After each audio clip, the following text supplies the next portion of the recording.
Today I'm going to show you how I make this chocolate ganache that is going to give you the most sturdiest, most cleanest cakes ever. Especially if you live in a hot place like Arizona, this is a total game changer. I'm going to be using 2 bags, so 20 ounces of the dark chocolate chips, Great Value brand, 7 ounces of heavy whipping cream, and we're going to warm this up for about a minute and a half.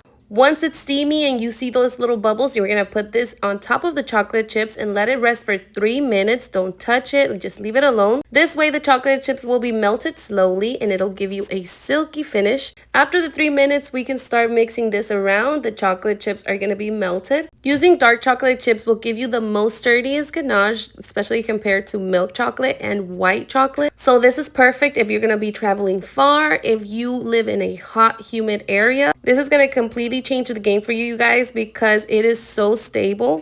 If you still have some chocolate chips that have not melted, you can pop this in the microwave for about 10 to 20 seconds. Make sure that you're not overheating this at all. As you guys can see right here, it's still a little bit thick, so we're going to put this in the microwave for 10 seconds. After the 10 seconds, it's a lot softer.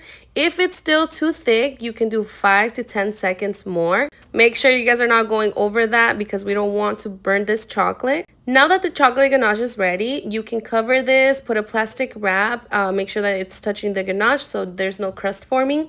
But I am not going to wait. I am just going to use this straight like this onto my cold cake. It is so much easier to use and it's a lot faster. And right here, I am just going to give my cake a very thin coat of this ganache.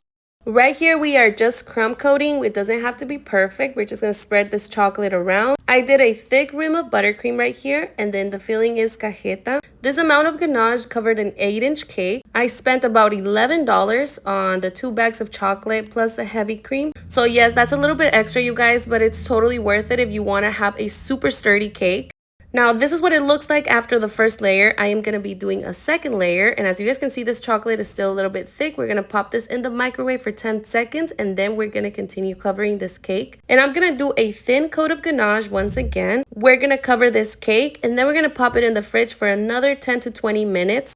Make sure it's very, very cold. I will be sharing my cake recipe soon and also the buttercream recipe. But this is what the cake looks like after it's been set. It is super stable. You guys don't even understand. Even once it comes to room temperature, it's still stable. The cake inside is soft. It's delicious. And now we're going to finish this cake with some buttercream. In another video, you guys, I want to talk about the price breakdown and see if this is worth it for you. We're going to do a thin coat of buttercream and then finish with the last coat. But this is how the cake turned out. If you guys have any questions, leave them down below. Don't forget to follow me. I will see you guys next time.